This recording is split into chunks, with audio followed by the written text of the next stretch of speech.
semana pasada, quiero contar con la memoria de ustedes, amén. Vimos sobre celo por la misión. Cómo Pablo predicaba la ciudad, era apedreado, se levantaba y volvía a entrar en la misma ciudad. Es como de dónde sale la cabeza y la mentalidad de alguien que hace eso por Dios. Y vimos básicamente que el estar en la misión fortalece al discípulo. Convicciones son construidas no con lo que sale de mi boca, sino cuando salimos de la puerta acá y tenemos que poner en práctica cuando hay oposición, cuando hay adversidades. Amén. Y vimos que Pablo no era un robot que no tenía emociones, sino que alguien que fue entrenado y fortalecido por Dios en la misión. Amén. Hoy vamos a continuar Hechos capítulo 14. Vamos para el versículo 21. Hechos capítulo 14, versículo 21. Dice así: después de anunciar las buenas nuevas en aquella ciudad y de hacer muchos discípulos, Pablo y Bernabé regresaron a Listra, Iconio y a Antioquía, fortaleciendo a los discípulos y animándolos a perseverar en la fe. Es necesario pasar por muchas dificultades, terminamos con este versículo la semana pasada, para entrar en el reino de Dios, les decían. Pablo no estaba dando un evangelio Disney cuando estaba predicando. ¿Sabes qué? Tú vas a rendirse a Cristo, tu vida va a cambiar y la gente va a preguntarte: ¿para cómo tú haces eso? Tu vida es tan hermosa y va a tirar flores para ti, para que tú pases y prediques a Jesús. Eso no va a pasar. Va a ser necesario pasar por varias dificultades. Pablo está animando a los discípulos después de ser apedreado. Este es el corazón de Pablo que semana pasada hablamos. ¿Amén? Versículo 23.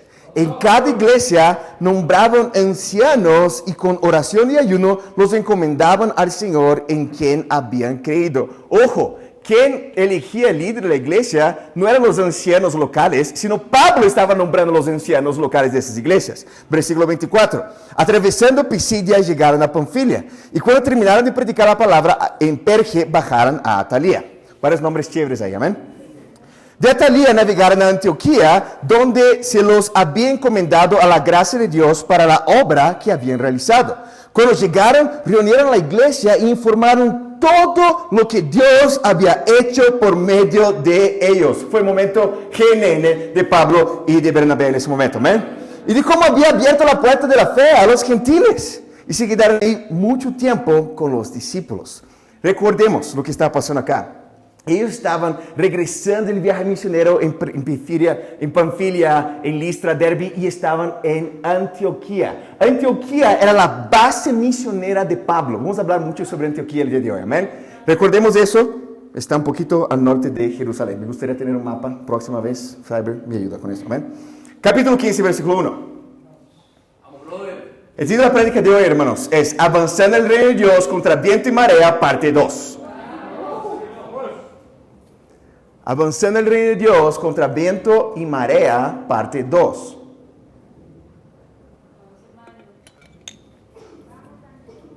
Por favor, apaguen sus teléfonos porque tienen un predicador que se distrae muy fácilmente. O pongan silencioso, ¿no? Estas propagandas de cine, ¿sabes? Ana muriendo de risa acá. No es verdad, lo siento, me gustaría no distraerse, pero no. Yo tengo ese don, amén, de distraerme. Punto número 1. Conmigo. Algunos tienen ese don también conmigo, amén. Punto número 1. Celo por plena unidad. Celo por plena unidad.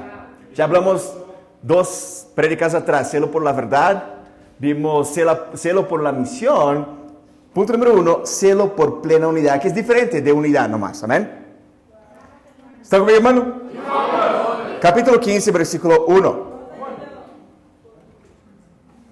Algunos que habían llegado, que está como un sonido, perdón, hermanos, estoy buscando una microfonía que...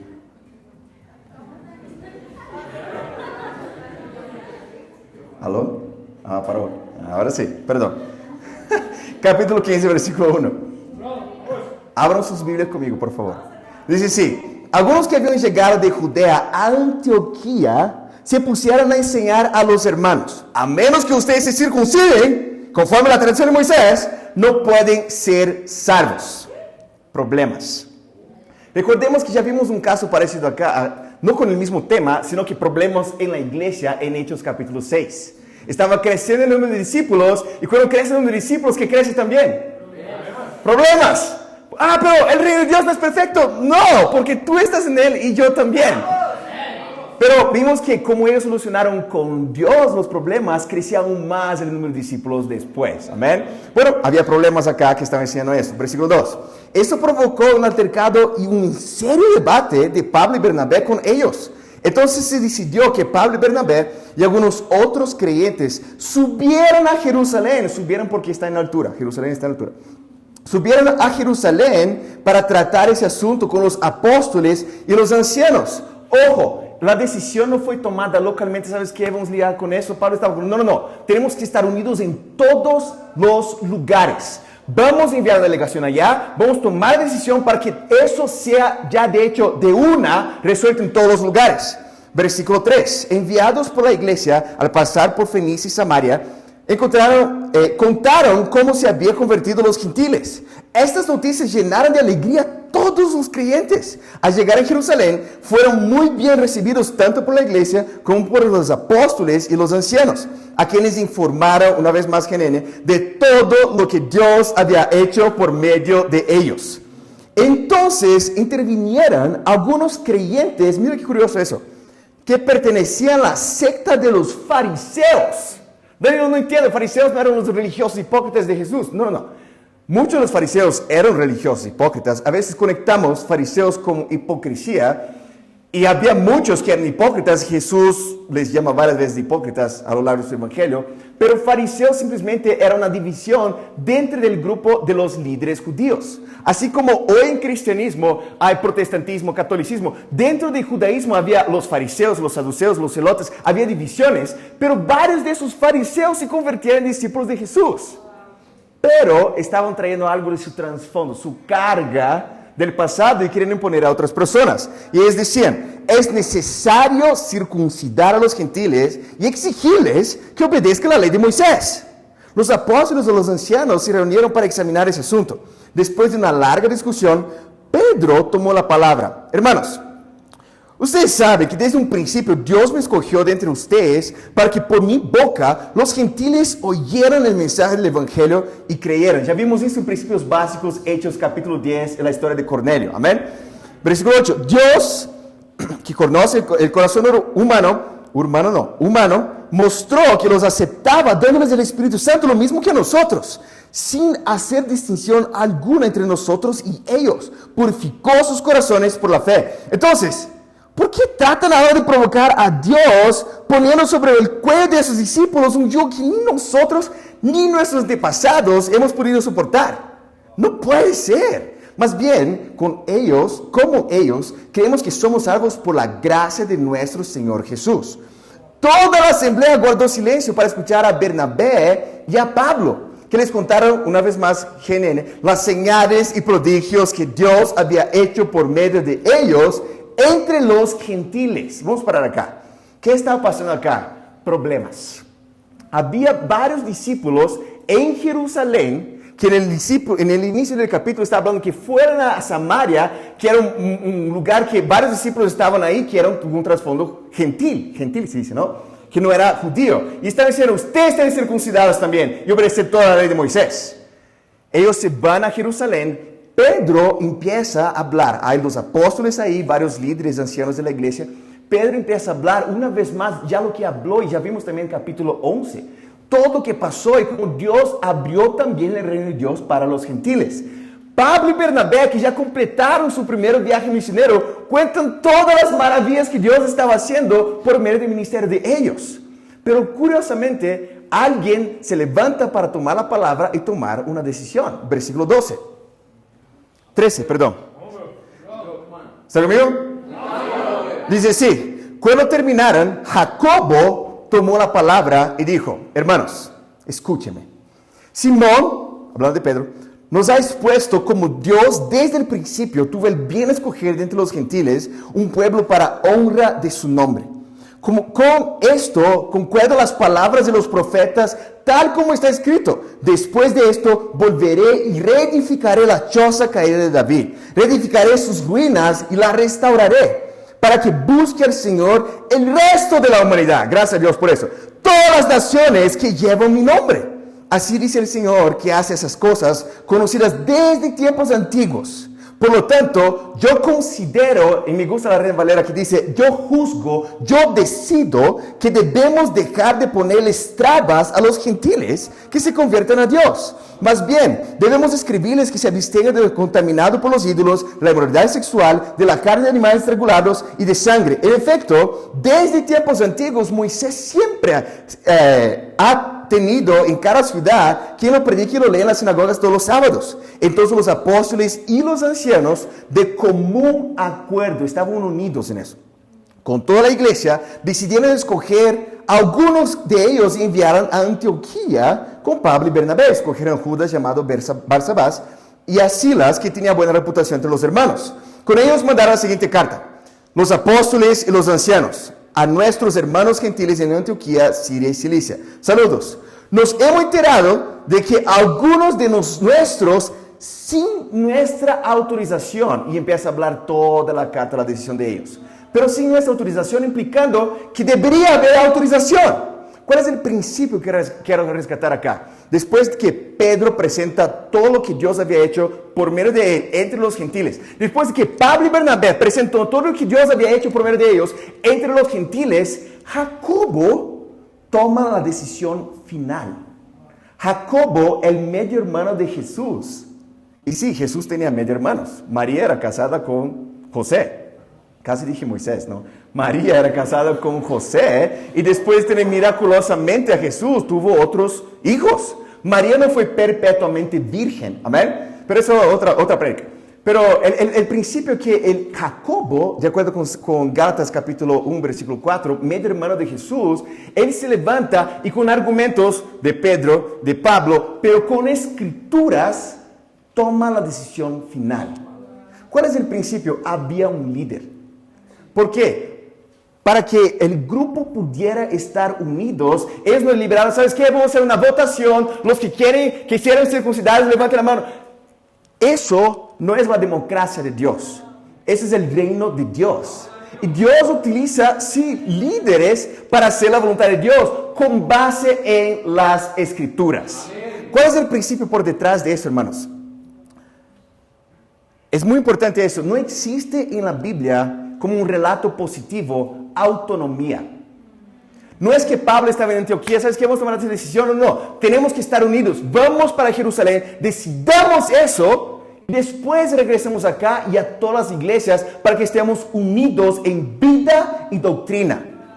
No existe en la Biblia relatos positivos sobre iglesias autónomas. Por varios motivos, incluso algunos lógicos. ¿Cómo alcanzar todas las naciones si solo somos nosotros acá en la iglesia de Bogotá? Nunca Jesús predicó autonomía, sino plena unidad. Y no solo eso, vamos a 1 Corintios capítulo 4.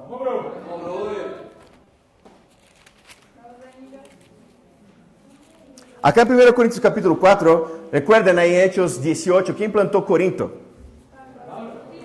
Como, si tú no sabes, intenta Pablo, ¿no? Pablo plantó Corinto ahí. Y después de plantar la iglesia de Corinto, él envía esa carta, y si tú has leído 1 Corintios, sabes que es una carta bien regañante, ¿no? No es una carta que tomas, no sé, comiendo un helado, así es como, pues, tomas llorando con un pañuelo, así, ¿no? La carta. Versículo 14, mira qué dice acá. 1 Corintios 4, 14. Dice, no les escribo esto para avergonzarlos, sino para amonestarlos. En la NBI es muy suave. Literal, amonestar significa reprenderlos, ¿no? Como a hijos míos amados. De hecho, aunque tuvieran ustedes miles de tutores en Cristo, padres, sí, que no tienen muchos. Porque mediante el Evangelio, yo fui el Padre que los engendró en Cristo Jesús. Por tanto, les ruego que sigan mi ejemplo. Bien usado de parte de Pablo. Con este propósito, les envié a Timoteo, mi amado y fiel hijo en el Señor. Él les recordará mi manera de comportarme en Cristo Jesús, como enseñó por todas partes y en todas las iglesias.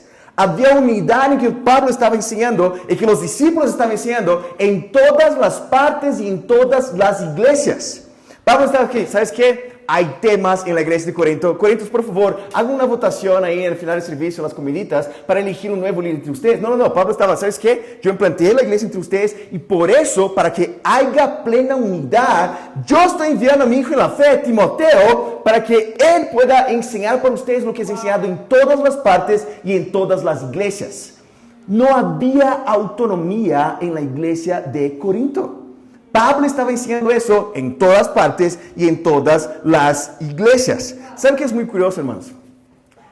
Estaba pensando en eso ayer, estaba estudiando eso porque me tocó predicar Hechos 15, ¿no? Y es un tema que pasa ahí entre los discípulos.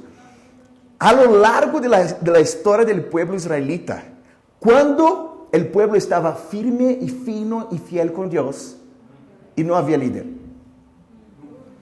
Te invito a meditar sobre eso. Moisés fue levantado por Dios y no quería ser levantado, porque no es como, wow, yo quiero ser líder. Moisés como, no, yo sé qué significa, la gente va a apedrearme, la gente va a querer hacer cosas conmigo, gracias. Y Dios, ¿quién te dio la boca? Y lo convence a ese líder. Básicamente es una otra historia también, ¿no? Pero Moisés se levanta para ser líder del pueblo de Dios, incluso su media hermana se opone a él una vez ahí, ¿no? Y la da lepra después, pero otro tema. Pero había unidad y estaban siendo liberados de la esclavitud. Había una misión, estaban unidos. Imagina liderar 2 millones de personas en el desierto reclamando con sus hijos. El tema es que fue difícil, pero había unidad, había un propósito. Y Moisés levantó a Josué, que los ayudó a conquistar la tierra prometida en varias batallas. Pero Josué levantó ¿a quién? ¿Y qué pasó después de eso? Ahí empezó toda la época de los jueces. Y recuerda la época de los jueces. Al final de Jueces capítulo 21, vamos allá rápidamente. Acá en Jueces capítulo 21, dice así, 21, 25. En aquella época no había rey en Israel. Cada uno hacía lo que le parecía mejor. ¡Wow, ese pueblo israelita! ¡Wow, mi Dios, no sé qué! Vamos a hacer un becerrito de oro. Vamos a hacer no sé qué. Y súper sinceros porque es para Dios. ¿Por qué? Porque no estaban unidos. ¿Por qué? Porque no había estructura y no había liderazgo incluso. Después de varios tiempos ahí, de mucho pecado también del pueblo israelita, Dios levanta a alguien llamado Samuel. Recuerden Samuel, ¿no? Contar con la memoria bíblica de ustedes. Y Elí, que era el profeta, estaba ciego, implicando que el pueblo estaba bien mal mismo, implicando que el pueblo estaba incluso ciego espiritualmente. Sus hijos eran un desastre, ellos serían sacerdotes después, era una locura. Pero Samuel, Dios lo levanta y él empieza a restaurar las convicciones y se pone como líder espiritual y antes de Saúl más o menos como un líder local de los israelitas también. Y unge a Saúl como rey y después viene la época del ápice y la gloria de Israel con David. ¿Por qué? Porque había un líder justo que seguía la palabra de Dios liderando el pueblo de Israel. Y después vino Salomón, y después que Salomón empezó a desviarse de Dios, ¿recuerdan los 2 hijos de Salomón? Contando con la memoria bíblica de ustedes, Jeroboam y Roboam, división, autonomía. Y empezó a crecer aún más el pueblo de Dios. No, solo fue más para abajo. ¿Cuál es el principio que tenemos que entender acá? Iglesias autónomas y desconectadas crean discípulos autónomos y desconectados, que nunca podrán llegar a todas las naciones por definición, nomás. Unidad es lo que la Biblia enseña.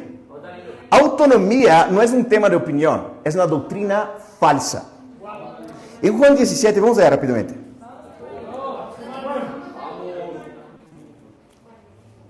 En Juan capítulo 17, ¿estamos ahí? Jesús en esta oración, me encanta Juan 17, que es Jesús orando por mí y por ti.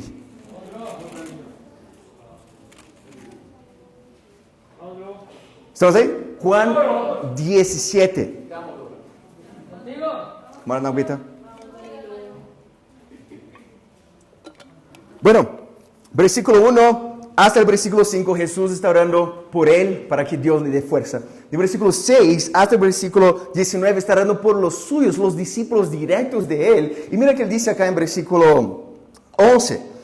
Dice así: ya no voy a estar por más tiempo en el mundo, pero ellos están todavía en el mundo y yo vuelvo a ti. Padre Santo, protégelos con el poder de tu nombre, el nombre que me diste. ¿Para qué? Para que sean autónomos.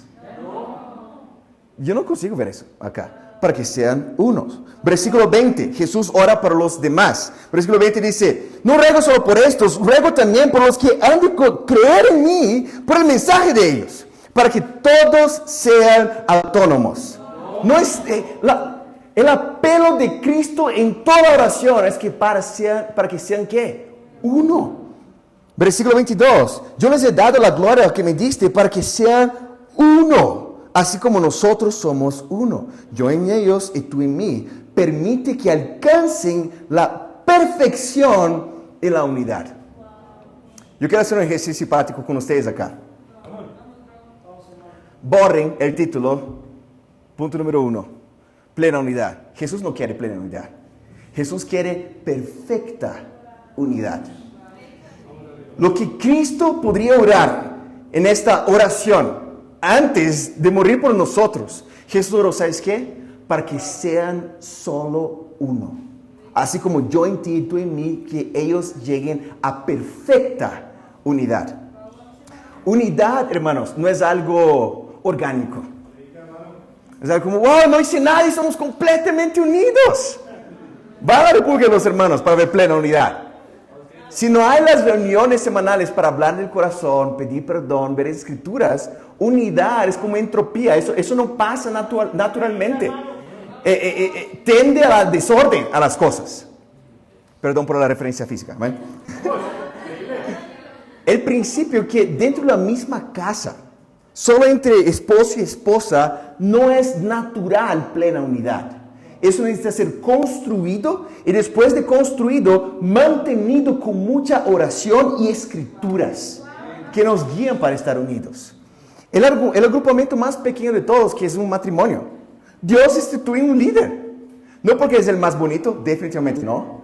No porque es el más inteligente, absolutamente no. Sino para que haya unidad. Es cuestión de papel, no más. Para que haya plena unidad. Y es tan increíble, hermanos, que por sermos un movimiento de discípulos que ponemos en práctica esos principios bíblicos, podemos ver tantos milagros alrededor del mundo. Podemos ver que 28 iglesias fueron... Hermanos, imagina las personas, sacrificios de carreras y cosas, y sacrificios de recursos también, para alcanzar todas las naciones. Eso, por definición, no se pasa con iglesitas autónomas. Sin contar que si hay autonomía, ni sé qué están enseñando allá, como estaba pasando en algunos casos ya en la iglesia de Corinto. Y por eso Timoteo estaba siendo enviado allá. Unidad debe existir para que estemos plenamente unidos y tengamos dirección de lo que tenemos que hacer para Dios. Y un ejemplo muy increíble que vimos incluso como familia acá en Bogotá el año pasado fue que discípulos de Chile, Cristóbal y Silvana, que estaban de misión en Argentina, en Mendoza, fueron enviados para Quito junto con 4 colombianos que estaban allá para implantar y dar esperanza a ecuatorianos. ¿Cómo eso es posible? Porque cada uno no está cuidando de su charla bíblica, ni quiero saber. No, estamos con un movimiento global de discípulos que tenemos que cumplir la voluntad de Dios. Y eso es increíble, hermanos. Todo eso pasa porque la finalidad de estructura y liderazgo, muy clara acá en Hechos capítulo 15, es para que haya perfecta unidad. Es increíble pensar que el día de hoy, si Dios permite, 2 muchachos están siendo bautizados en Quito, Ecuador. ¿Amén? ¿Y por qué celebramos? Porque no, son nuestra familia también. Y estamos unidos ayudándonos, incluso con finanzas y personas, para poder alcanzar todas las naciones. Amén. Punto número 2, regresemos a Hechos 15. Punto número 2.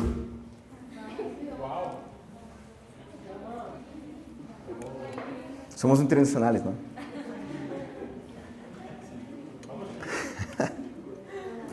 Punto número 2, celo para aprovechar las segundas oportunidades de Dios.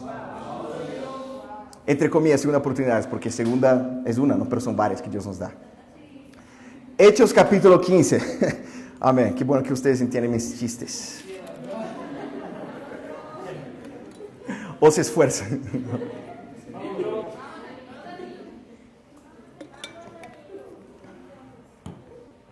¿Estamos aquí, familia? Hechos capítulo 15. Bueno, ellos envían la carta, hay contenido de la carta que ya vimos en la discusión de ellos antes. Versículo 30 dice así: una vez despedidos, ellos bajaron a Antioquía, donde reunieron la congregación y entregaron la carta. Los creyentes la leyeron y se alegraron por un mensaje alentador. Y gracias a Dios, no tengo que ser circuncidado, estaban felices por eso también. Judas y Silas, que también eran profetas, hablaron extensamente para animarlos y fortalecerlos. Después de pasar algún tiempo allí, los hermanos los despidieron en paz para que regresaran a quienes los habían enviado. Pablo y Bernabé permanecieron ¿dónde? Que era la base misionera para el mundo gentil del próximo viaje misionero que vamos a empezar en Hechos capítulo 16, próximo domingo, amén. Bueno, se quedaron en Antioquía, enseñando y anunciando la palabra de Dios en compañía de muchos otros.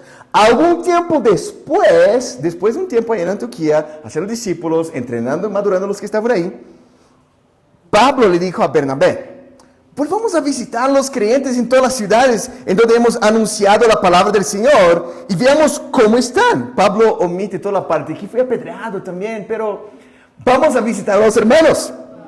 Resulta que Bernabé, ¿recuerdan de Juan Marcos, hermanos? ¿Quién es Juan Marcos? Que vimos eso en la prédica pasada, ¿no? Había ido en el viaje misionero junto con Pablo y Silas. Con Pablo y Silas, no, Pablo y Bernabé en el primer viaje misionero. Y llegó en Chipre, la primera local del viaje misionero, y se quedó difícil. Bye, chao. Y se regresó a Jerusalén. Bueno, Bernabé quería llevar con ellos a Juan Marcos, pero a Pablo no le pareció prudente llevarlo, porque los había abandonado en Panfilia y no había sido con ellos en el trabajo. Se produjo entre ellos un conflicto tan serio que acabaron por separarse. Bernabé se llevó a Marcos y se embarcó rumbo a Chipre, mientras que Pablo escogió a Silas después de que los hermanos lo encomendaron a la gracia del Señor. Pablo partió y viajó para Siria y Cilicia, consolidando las iglesias. ¡Wow! Una de las escrituras más tristes también de esa sesión acá, de Hechos 15. El tema es que hay un altercado de opiniones entre ellos acá, no sobre cuestiones de doctrina, sino sobre lo que sería sabio o no para enviar el equipo misionero, el nuevo equipo misionero que va a iniciar acá en Hechos 16.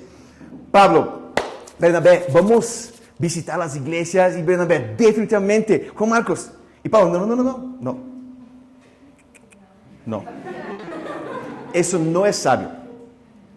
Y no fue como un detalle entre ellos, eso produjo un altercado entre ellos, a tal punto que Bernabé agarró a Juan Marcos, que era su primo, y se fue para Chipre.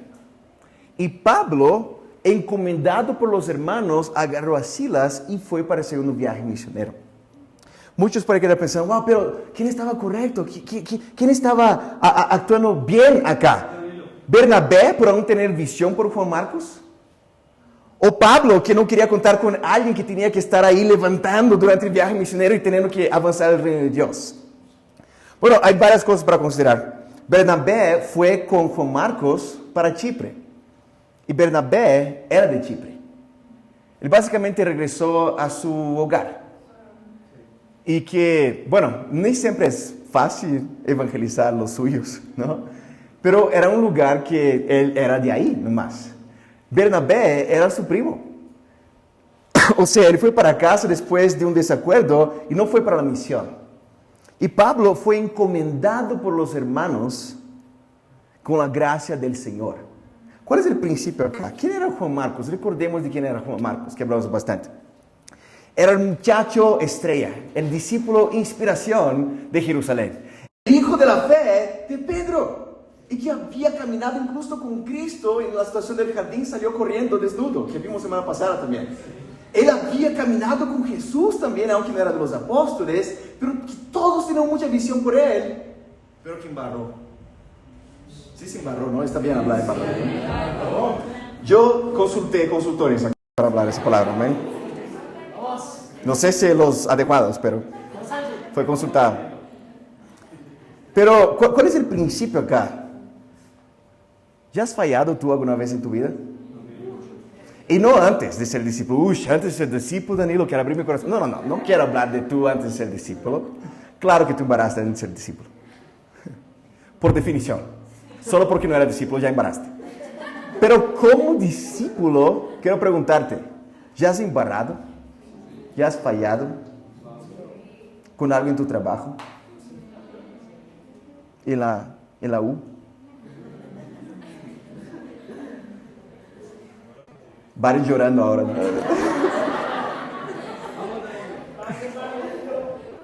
¿O has hablado rudo con tu esposa? ¿O con tus hijas? ¿Qué se va?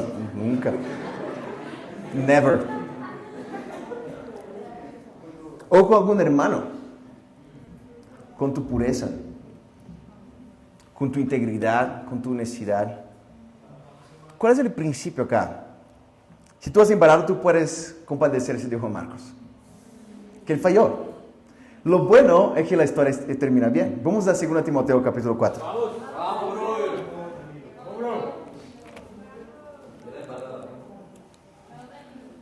Acá en 2 Timoteo capítulo 4,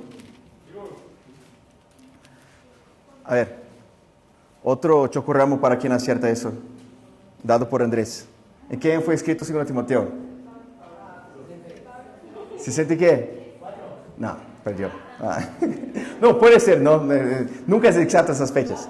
Pero solo para que tengamos una noción de tiempo, hermanos. Mucho tiempo después de Pablo pasar por su segundo viaje misionero, su tercer viaje misionero básicamente yendo ahí para Roma, no, Pablo está encarcelado en Roma. Y Pablo escribe eso para Timoteo. Y sabemos que Pablo muere un año después de 2 Timoteo. Pablo ya sentía que algo iba a pasar en esos próximos años, ¿no? Tanto que él menciona en versículo 6, yo por mi parte ya estoy a punto de ser ofrecido como sacrificio. Y el tiempo de mi partida ha llegado. Pablo lo sabía, básicamente, ahí, ¿no? Que algo estaba muy cerca. Y Pablo escribe eso para Timoteo, versículo 9.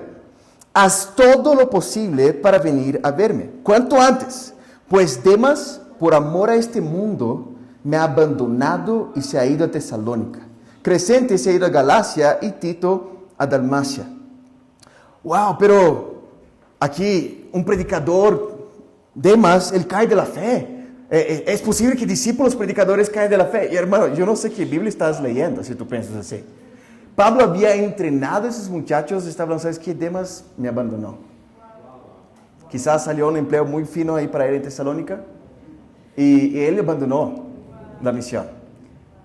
¿Cuál es el principio? No, tú puedes haberle plantado 20 iglesias en tu vida. Lo que importa es cómo estás con Dios en tu último aliento. Eso que cuenta. Y Pablo, en esas recomendaciones para Timoteo, también escribe, versículo 11, solo Lucas está conmigo. Recoge a Marcos y tráelo contigo, porque me es de ayuda en mi ministerio. El único que estaba con Pablo era Lucas. Y Pablo hablando para Timoteo, Timoteo, solo quiero ver 2 más personas en esta vida. A ti, ¿y sabes quién más? Juan Marcos. Que cambió y ahora es útil para el ministerio. Entre la situación entre Pablo y Bernabé, allá atrás, Pablo estaba correcto cuanto a su equipo misionero necesitar de personas firmes. Pero Bernabé también estaba correcto de que cualquier persona puede cambiar. Que Juan Marcos podría cambiar. Y él lo ayudó a recuperarse espiritualmente y Dios, por su gracia, le dio otra segunda oportunidad. En los últimos días, Pablo solo deseó ver 2 personas, además de Lucas, Timoteo y Juan Marcos. Bien, la historia es tan increíble eso, que después de eso Juan Marcos escribe lo que tú tienes en tu Biblia, llamado el Evangelio de Marcos, que fue súper utilizado por Dios hasta el día de hoy para inspirar nuestros corazones, ¿no? Y históricamente, de algunas versiones dicen que fue decapitado en el año 70, martirizado por Cristo, no que Cristo lo martirizó, pero en nombre de Cristo, amén, en Alejandría, Egipto, por predicar valientemente la palabra de Dios. O sea, Dios en su gracia le dio esa oportunidad, pero Juan Marcos lo agarró. ¿Sabes qué? Yo quiero dar mi corazón. Y obviamente la misión va a estar difícil, pero para eso estoy. ¿Cuál es el principio, hermanos? Como discípulo, si tú has fallado con Dios, ya hablamos que sí, excepto que eso. Y si tú has fallado con Dios, no importa la situación. Y si tú estás acá vivo, Dios te tiene un presente, llamado presente. Dios te tiene un regalo que es poder dar oídos a lo que estamos hablando acá y pensar, ¿sabes qué? Yo puedo cambiar. Yo puedo parar de ponerme como víctima. Yo puedo tomar responsabilidad de mis decisiones, aunque van a pecar contra mí, pero es por eso que Cristo murió en la cruz por mí. ¿Qué es lo peor que puede pasar conmigo? Puede matarme, pero fue eso que Cristo hizo por mí. Entonces, Dios te da hoy un regalo de poder hacer caso a lo que estamos hablando acá, o ser otro domingo más. Y tú estás pensando, ¿qué voy a almorzar? Wow, no hay bautismos. No, esa gente no trabaja firme. Porque el tema es la gente y no uno. ¿Cuál es el principio por detrás acá? Dios nos da un regalo a todos nosotros y es tan precioso que tú no sabes si tienes mañana este regalo y que tienes que aprovecharlo lo máximo ahora. Ese último mes fue un mes para familiares y discípulos, muertes bien raras y súbitas. Raras en el sentido de incomunes. Y eso, una vez más, despierta en mi cabeza el principio de la efemeridad de la vida, hermanos. De cómo mañana no está garantizado. Y en este principio que Dios nos da la oportunidad y mañana no está garantizado, ¿qué don de Dios tú tienes el día de hoy? ¿Qué presente, qué regalo de Dios es tener ese momento? Es muy chistoso que esa semana yo fui atropellado por un taxi. Entonces, tomemos una tangente juntos, amén. Acá. Completamente. Yo estaba tranquilo en las Américas. ¿Dónde están las Américas? En las Américas, para allá, yendo para estudiar con la Nacha en la bici. Feliz. Y estaba pasando por la acera. En la acera no tienen carros, ¿no? Andén se dice. En el andén. Pero yo investigué ayer si era acera. Estaba bueno. Amén. Y había una ciclovía en el andén. Ahí. Y el muchacho del taxi no solo para en la calle para dejar el pasajero, la pasajera, señora, sino que entró no solo en el andén, sino en la ciclovía también. Y se estrelló con la parte de atrás. Gracias a Dios no pasó nada conmigo, pero la cicla gasté 200,000 para arreglar todo lo que estaba atrás. Bueno, 160 con descuento. Fue amigable. Él se compadeció de la situación también. Pero, y él se puso en una situación que yo tenía la culpa. Y la señora pasajera, que podría ir feliz en su camino, le defendía. Y yo estaba como, ¿será que hizo algo mal? No pensé así. Pero yo estaba pensando, muchas veces queremos que Bogotá no sea tan caótica, o que la gente cambie y asuma sus responsabilidades, y que el mundo cambie porque, miren hermanos, nada va a cambiar si nosotros no cambiamos primero. Dios da un regalo para esas personas también, pero nosotros estamos acá supuestamente con este propósito de abrir la palabra de Dios y hacer caso a la palabra de Dios. Dios tiene una expectativa de mí y de ti que podemos ver eso y pensar, ¿sabes qué? Es momento de desembarrar las cosas. Muchas veces, hermanos, podemos ver a Juan Marcos como, ay, tiene que ser valiente, ¿no? Pero tenemos que compadecernos de él. Porque él embarró, pero después cambió.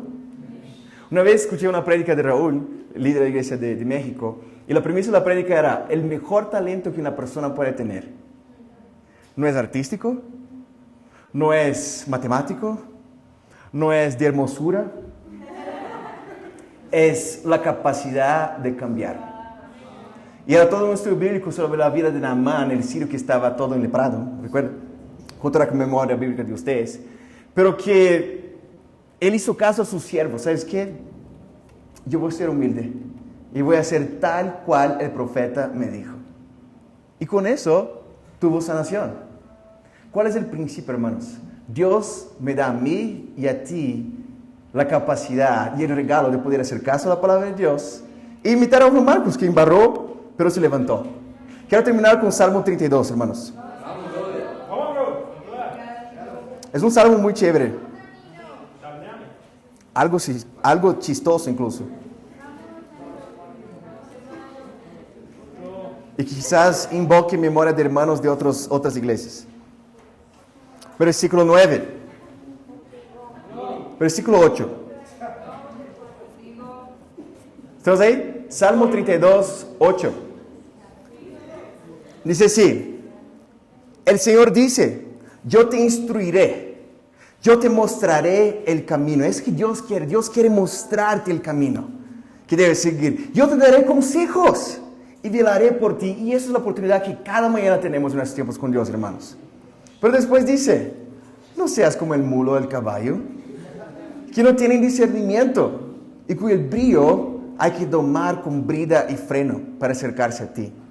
En la Reina Valera dice, no seáis como el caballo o como el mulo sin sabiduría, que han de ser sujetados con cabestro y con freno, porque si no, no se acercan a ti.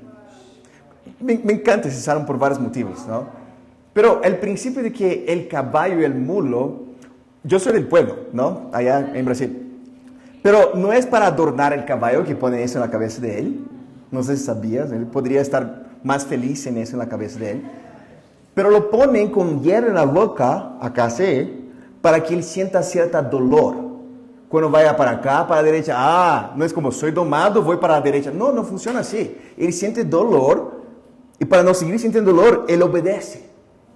Para la izquierda, dolor, ok, y obedece. Muchos de nosotros necesitamos dolor para hacer caso a la palabra de Dios.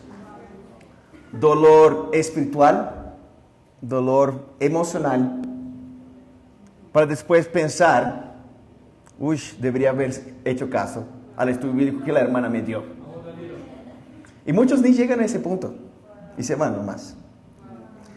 O tú puedes ser sabio, como menciona acá. Dios quiere instruirte.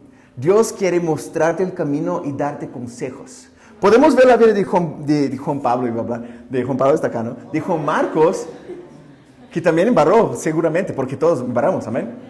Pero podemos ver la vida de Juan Marcos y pensar, wow, yo puedo aprender de eso. Y quiero ser valiente a pesar de cualquier circunstancia. O tú puedes estar aún en ese momento pensando que vas a almorzar en Reconcito después. Y todo bien, Dios puede ayudarte y guiarte de otra manera, porque te ama y quiere celar por ti. Básicamente hay 3 tipos de personas. Y quiero inspirarte que sea número 1. Sabios, de acuerdo con ese salmo. Caballos. ¿Cómo es el femenino de caballo en español? Yegua. Amén. No suena chévere. Amén.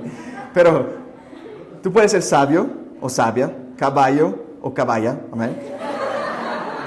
O lo que la Biblia llama de impío, que aún con dolor no va a hacer caso a la palabra de Dios, que es la opción también. Además de Juan Marcos, varios otros héroes de la fe embarraron, hermanos. Podemos hablar de mucha gente acá. Podemos hablar de David, el hombre según el corazón de Dios, pero que embarró feo. Mira, estoy hablando feo, pero que Dios lo restauró porque él tomó la decisión de hacer caso a lo que el profeta le aconsejó. Podemos pensar en Pedro mismo, que negó a Jesús 3 veces andando en el lago, embarró varias veces Pedro. Pero que después que se dio cuenta de eso y vio a Jesús resurrecto, entendió, fue para eso que Jesús me llamó. No para perfección, sino para levantarse de nuevo y dar todo mi corazón. Y con esos 2 principios, hermanos, no plena unidad, sino perfecta unidad.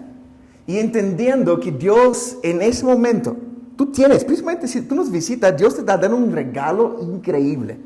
Y que quizás nunca más tendrás en tu vida. Y quizás tú no concuerdes conmigo, pero no tienes que concordar. Pero si tú nos visitas y no has cuadrado en estudio bíblico, aún te ruego para que haga caso a la palabra de Dios. Pero como discípulos también, con plena y perfecta unidad, y entendiendo que Dios nos da una y otra y varias oportunidades, apreciemos el regalo de Dios llamado presente, que es el momento de ahora. Y que esta semana tengamos esos dos principios firmes en nuestro corazón para que continuemos avanzando en el reino de Dios en todos los lugares, y aquí en Bogotá también, contra todo viento y marea, y para Dios sea la gloria. Amén.